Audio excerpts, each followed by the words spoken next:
하나님 말씀은 역대상 18장 1절에서 17절까지 말씀입니다. 그 후에 다윗이 블레셋 사람들을 쳐서 항복을 받고 블레셋 사람들의 손에서 가드와 그 동네를 빼앗고 또 모압을 치매 모압 사람이 다윗의 종이 되어 조공을 바치니라. 소바 왕 하닷 에셀이 유브라데 강가에서 자기 세력을 펴고자 하매 다윗이 그를 쳐서 하맛까지 이르고 다윗이 그에게서 병거 1000대와 기병 7000명과 보병 20000명을 빼앗고 다윗이 그 병거 100대의 말들만 남기고 그 외의 병거의 말은 다 팔의 힘줄을 끊었더니 다메섹 아람 사람이 소바 왕 하닷 에셀을 도우러 온지라. 다윗이 아람 사람 22000명을 죽이고 다윗이 다메섹 아람에 수비대를 두매 아람 사람이 다윗의 종이 되어 조공을 바치니라. 다윗이 어디로 가든지 여호와께서 이기게 하시니라. 다윗이 하다데셀의 신하들이 가진 금방패를 빼앗아 예루살렘으로 가져오고 또 하다데셀의 성읍 디브핫과 군에서 심히 많은 놋을 빼앗았더니 솔로몬이 그것으로 놋대야와 기둥과 놋그릇들을 만들었더라. 하맛 왕 도우가 다윗이 소바 왕 하다데셀의 온 군대를 쳐서 무찔렀다 함을 듣고 그의 아들 하도람을 보내서 다윗 왕에게 문안하고 축복하게 하니 이는 하다데셀이 벌써 도우와 맞서 여러 번 전쟁이 있던 터에 다윗이 하다데셀을 쳐서 무찔렀음이라. 하도람이 금과 은과 놋의 여러 가지 그릇을 가져온지라. 다윗 왕이 그것도 여호와께 드리되 에돔과 모압과 암몬 자손과 블레셋 사람들과 아말렉 등 모든 이방 민족에게서 빼앗아온 은금과 함께 하여 드리니라. 스루야의 아들 아비새가 소금 골짜기에서 에돔 사람 18,000명을 쳐 죽인지라. 다윗이 에돔의 수비대를 두매 에돔 사람이 다 다윗의 종이 되니라. 다윗이 어디로 가든지 여호와께서 이기게 하셨더라. 다윗이 온 이스라엘을 다스려 모든 백성에게 정의와 공의를 행할세 스루야의 아들 요압은 군대 사령관이 되고 아힐루스의 아들 여호사밧은 행정장관이 되고 아휴두베의 아들 사독과 아비아달의 아들 아비멜렉은 제사장이 되고 사워사는 서기관이 되고 여호야다의 아들 브나야는 그렛 사람과 블렛 사람을 다스리고 다윗의 아들들은 왕을 모시는 사람들의 우두머리가 되니라. 아멘. 여러분, 우리가 역대상을 통해서 다윗을 보고 있습니다. 또 여러분, 다윗을 보면서 느껴지는 것은 이 사람이 어떤 사람인가에 대해서 우리가 말씀을 통해 듣고 있거든요. 다윗은 어떤 사람이었느냐? 하나님을 정말로 사랑했던, 그리고 온 마음과 또 전심과 또 진심으로 하나님을 사랑했던, 그리고 사랑한다 말로만 하지 않고 그 사랑을 표현했던 사람이 바로 다윗이었습니다. 법궤가 들어올 때 노래 부르고 찬양만 한 것이 아니고 춤을 추면서 정말 그 기쁨과 감사를 표현했던 그런 사람이기도 했고, 또 왕이 돼서는요 한 발자국 더 나갔습니다. 하나님께 정말 하나님의 집을, 성전을 지어드리고 싶다라고 그렇게 했습니다. 근데 하나님은 어떠셨느냐? 성전 짓지 마라, 네가 하는 거 아니다 라고 그렇게 말씀을 하셨죠. 그래서 그 마음까지도 하나님께서 하지 말라라고 하는 것, 혹여나 서운한 마음이 들 수도 있었을 텐데 하나님이 하지 말라는 것도 다윗이 받아들여서 순종하는 모습을 봤습니다. 그러나 그 다윗의 그 마음, 하나님께 정말 무엇이라도 더 하고 싶고 무엇이라도 표현하고 싶었던 그 다윗의 마음은 하나님께서 받으셨다라고 하는 말씀을 우리가 살폈습니다. 오늘 여러분 이제 18장부터 20장의 내용은 어떤 내용이냐? 전쟁에 대한 내용입니다. 전쟁. 그래서 다윗이 누구누구와 싸웠다라고 하는 그런 내용이 나오고 어떻게 이겼다라고 하는 전쟁의 역사를 기록해내온 그런 내용 말씀이라고 할 수가 있겠습니다. 여러분 한번 1절부터 3절까지의 말씀을 좀 다시 한번 볼까요? 1절부터 3절까지의 말씀입니다. 제가 읽어볼게요. 그 후에 다윗이 블레셋 사람들을 쳐서 항복을 받고 블레셋 사람들의 손에서 가드와 그 동네를 빼앗고 또 모압을 치매 모압 사람이 다윗의 종이 되어 조공을 바치니라. 소바왕 하닷 에셀이 유브라데 강가에서 자기 세력을 펴고자 하매 다윗이 그를 쳐서 하마까지 이르고 이렇게 나왔습니다. 1절에 보니까 블레셋에게 항복을 받았습니다. 2절에 보니까 모압을 쳤고 또 3절에 보니까 소바왕 하닷 에셀도 이기는, 그러니까 말씀을 계속해서 알려주는 게 있죠. 뭘 알려주시는 거예요? 계속 지금 다윗이 승리를 하고 있는 것을 말씀해 주세요. 동서남북 있는 나라들을 계속 치고 나가서 그 나라가 넓어지고 있는, 그리고 그들에게 조공까지 받는 이런 일들이 지금 일어나고 있는 겁니다. 여러분, 얼마나 지금 이게 큰 일인가. 사실 지금까지 이스라엘은요, 굉장히 많은 주변 나라들에게 이렇게 고통을 당했던 그런 민족이 바로 이스라엘 민족이었습니다. 예를 들면 여러분 이런 거거든요. 사사시대만 생각해 보세요. 사사시대만 어떤 때느냐, 툭하면 그 이웃 나라들이 쳐들어왔습니다. 아니, 농사를 다 지어놨거든요. 이제 벼만 베면은 되거든요. 그런데 이웃 나라가 쳐들어와서 다 가져가거나 불태워버리는 이런 일들이 이스라엘에게 수시로 일어났습니다. 그런데 이제 다윗이 왕이 되고는 나라가 정말 견고해지는 거예요. 함부로 주변 나라가 쳐들어오지도 못할 뿐만 아니라 오히려 우리가 더 치고 나가서 그들을 이기고 있는 지금 그런 상황입니다. 조공도 바치고 전리품도 가지고 오고 점점점 이 경제와 국방력이 점점점 강해지고 있는, 그래서 함부로 우리나라를 건드리지 못한다라고 하는 그런 그 나라의 강함이 드러나고 있는 그런 때이거든요. 다시 말하면 여러분 이런 때입니다. 나라의 지금 최고조입니다.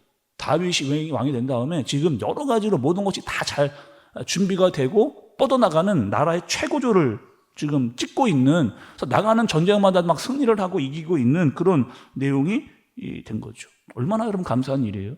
다윗이 왕이 되고 나라가 점점점 강해지고 이웃 나라들까지 이겨나가고 있는 이런 상황이 얼마나 감사한 내용입니까? 그런데 여러분, 우리가 중요한 것은 다윗이 전쟁을 이긴 것도 굉장히 중요한 문제입니다. 그런데 말씀은 이 내용을 왜 여기에 기록해 놓았느냐, 이 말씀이 왜 여기서 드러났느냐, 다윗이 점점점 승리하고 나라가 강해지는 이 말씀이 왜 여기에 기록되어져 있느냐, 그 말씀의 의미를 살피는 것도 굉장히 중요합니다. 자, 여러분, 우리도 이 지금 역대상의 말씀을 읽고 있잖아요. 근데 이 말씀을 또 읽고 있었던 사람들이 있습니다. 우리보다 더 먼저 이 말씀을 읽었던 사람들이 있어요. 누구예요, 여러분? 이 역대상의 독자는 누구였습니까?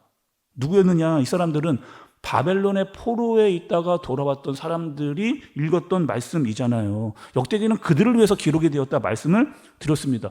아니, 돌아왔는데, 아니, 포로에서 돌아왔는데, 하나님이 돌아가라고 해서 돌아왔는데, 돌아와 보니까 아무것도 없었잖아요. 아니, 아무것도 없었습니다. 하나님께서 돌아가기면 뭐 다 해줄 것처럼 그럴 줄 알았던 거예요. 성전만 지으면 모든 것이 다 이제는 뭐 잘 될 것도 같은 그런 마음이었습니다. 그런데 여전히 힘들어요. 여전히 힘들고, 여전히 지치고, 여전히 외로운 그런 상황. 그때 뭐가 필요했느냐? 그들에게 위로가 필요했습니다. 위로. 격려가 필요했어요. 그들에게 희망을 주는 그런 말씀이 필요했습니다. 그때 주어지는 그런 말씀이라는 거죠. 다윗의 인생도 여러분 한번 우리가 잠깐 한번 생각을 해볼까요? 다윗은 여러분 어떤 사람이었어요? 한때는 막 정말 잘 나갔던 그런 사람이었잖아요. 왕으로 이제 너 기름 부음을 받자라고 했을 때 얼마나 좋았을까? 아니, 왕의 기름을 받았을 때 다윗이 얼마나 기쁘고, 내가 곧 이제 왕이 되겠구나 라고 하는 말 다윗이 갖지 않았겠어요? 또 골리앗을 죽였을 때, 골리앗 죽었을 때 사람들이 다 다윗은 다 만만이다라고 막 소리치고 있었을 때 다윗의 마음이 아마 굉장히 좋았을 겁니다. 근데 그렇지 않았을 때도 있잖아요. 사울에게 미움을 받습니다. 사울이 다 정말 죽이려고 하는 그런 마음, 막 창을 던지잖아요. 그 다윗을 죽이려고. 그리고 도망을 가서 광야에서 외로운 시간을 다윗이 갖기도 하는 거죠. 왕이 됐습니다. 왕이 됐는데도요, 어려운 일이 생겼어요. 자기 아들 압살롬이 자기를 죽이려고 하는 그런 일도 있었던. 그러니까 다윗이라고 하는 한 인생을 봐도 어떤 것이냐, 인생이 좋을 때도 있고요, 안 좋을 때도 있는 겁니다. 그러니까 계속 뭐 다 좋은 게 아니고 다윗의 인생만 봐도 정말 좋을 때가 있어요. 근데 그렇지 않을 때도 있습니다. 행복할 때가 있고 슬플 때가 있고 감사할 때가 있고 외로울 때가 한 인생 안에 다 들어가 있는 것을 다윗을 봐도 알게 되는 거죠. 그래서 오늘 말씀이 두 번이나 강조하는 말씀이 있습니다. 오늘 말씀이요, 두 번이나 강조하는 말씀이 있어요. 사람의 인생이 그렇게 되는에도 불구하고 하나님께서 말씀을 통해서 두 번이나 강조하는 말씀은 무엇이냐? 그럼 6절의 마지막 부분을 한번 보세요. 6절의 마지막 부분. 다윗이 어디로 가든지 여호와께서 이기게 하심이라.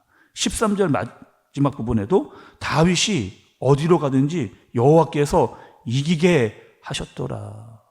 아니, 다윗에게 지금 하나님께 두 번이나 다윗이 어디로 가든지 여호와께서 이기게 하셨더라. 이기게 하셨다라고 하는 말을 말씀해 주고 있는 그 말씀을 지금 다윗에게 지금 하나님께서 해주고 계시는 겁니다. 다시 말하면 지금 이 말씀을 읽고 있었던 이스라엘 사람들에게 내가 너희와 함께 한다는 거예요. 그리고 반드시 이기게 될 것이라고 하는 그 위로와 격려의 말씀을 계속해서 하나님께서 지금 해주고 계시는 겁니다.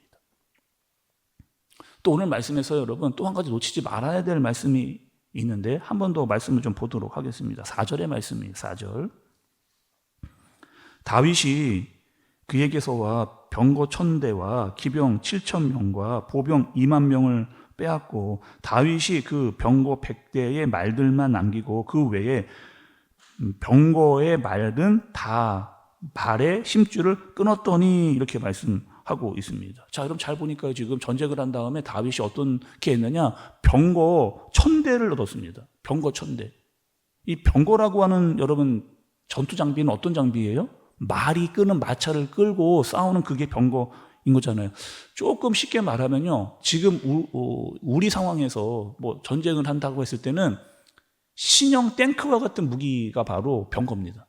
최신형 탱크 정도에 합당하는 그 전투 장비가 이 병거라고 하는 그런 장비인 거죠. 그러니까 말 타고 싸우면 얼마나 유리한 거예요. 사람들 막 치고 나가면서 전쟁을 할 수 있는 그런 기동력과 전투력이 확실히 상승할 수 있는 그런 전투 장비였던 거죠. 그러니까 1000대를 얻었거든요. 전쟁을 하면서 1000대를 얻었는데 어떻게 했느냐? 이거 가지고 다른 나라와 싸움에 나가면 훨씬 유리한 전쟁 장비로 사용할 수 있는 그런 장비입니다. 그런데 다윗은 어떻게 했다? 아니, 그거 가지고 있으면 좋잖아요. 1000대면 마음이 든든할 거 아니에요. 그런데 어떻게 했다? 다 없애고 900대는 없애고 100대만 남겼다. 아니, 왜 그럴까? 또 말의 힘줄도 다 끊어버려요. 아니, 왜 그 중요한 장비를 전쟁에도 꼭 필요하고 절대적인 우위를 차지할 수 있는 그 장비들을 왜 다윗은 그렇게 했을까? 이유가 있습니다, 여러분. 이유가 있기 때문에 다윗이 그렇게 한 거거든요. 말씀을 한번 찾아볼게요. 하나님께서 하신 말씀이 무엇인가? 신명기로 가겠습니다. 신명기 17장. 신명기 17장 16절 말씀이 구약의 289페이지. 같이 한번 읽어볼게요. 시작. 그는 병마를 많이 두지 말 것이요 병마를 많이 얻으려고 그 백성을 애굽으로 돌아가게 하지 말 것이니 이는 여호와께서 너희에게 이르시기를 너희가 이후에는 그 길로 다시 돌아가지 말 것이라 하셨음이며 이렇게 기록이 되어 있잖아요. 처음 부분에 여러분 뭐라고요? 그는 병마를 많이 두지 말 것이요 병마를 많이 얻으려고 이렇게 이야기합니다. 아니, 왜 이렇게 하신 거예요, 하나님께서? 왜 여러분 병거가 있으면 훨씬 유리하고 더 센 군대를 만들 수 있음에도 불구하고 하나님은 왜 그렇게 하지 말라라고 하시는 겁니까? 결국에 하나님은 누구를 의지하라고 하는 거예요. 네가 가지고 있는 그 병거가 많다고 해서 전쟁에서 너희가 이길 거라고 생각하지 말고 너는 누구를 의지하라는 거예요? 절대적으로 하나님을 의지하라는 겁니다. 절대적으로 하나님을 의지하라는 거. 앞으로 더 많은 전쟁들이 있을 텐데 너는 병거를 의지하지 말고 하나님을 의지하라라고 하는 말씀을 이미 하나님께서 그런 말씀을 해주신 거죠. 그 다윗은 그 말씀을 잊지 않은 겁니다. 다윗은 여러분 처음에 우리 말씀 시작할 때 정말 하나님을 사랑했던 사람이고 어떻게든지 하나님의 마음을 드리고 또 사랑했던 사람이다, 표현하려고 했던 사람이다 라는 말씀을 드렸잖아요. 한 말씀만 더 볼게요, 여러분. 오늘 말씀으로 돌아가면 11절의 말씀을 좀 보시면 제가 읽어볼게요. 다윗 왕이 그것도 여호와께 드리되 에돔과 모압과 암몬 자손과 블레셋 사람들과 아말렉 등 모든 이방 민족에게서 빼앗아 온 은금과 함께 하여 드리니라 이렇게 이야기했습니다. 다윗은 전쟁의 주권이 나한테 있지 않고 하나님께 있다는 사실을 알았어요.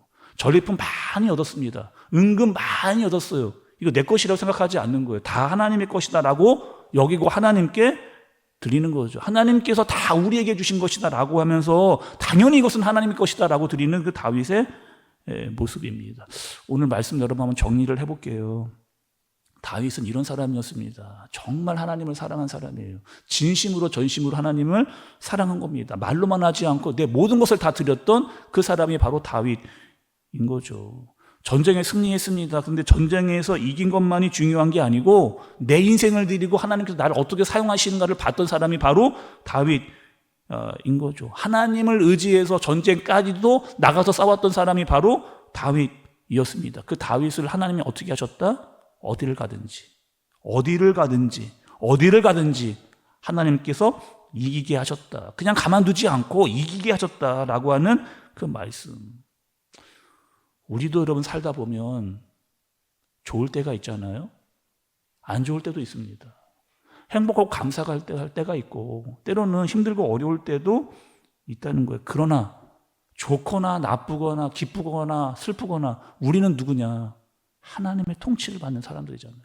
아니, 그걸 알려주는 거예요. 지금 역대상이 어떤 상황에 있음에도 불구하고 너희는 누구다. 너희는 내 백성이다. 내가 너희와 함께하고 있다라고 하는 위로와 격려의 말씀을 계속해서 해주는 것, 잊지 말라는 것, 하나님의 백성이라고 하는 사실, 그리고 이것이 우리의 정체성, 어디를 가든지 좋건 나쁘건 행복하건 때로는 상황이 어렵던 내가 너희와 함께 할 때 반드시 이기게 하겠다라고 하는 그 말씀을 그들에게 위로와 격려로 또 너에게 준 사명을 끝까지 지키라고 하나님께서 말씀하고 계시는 거죠. 우리도 이 말씀을 잘 받으면 좋겠습니다.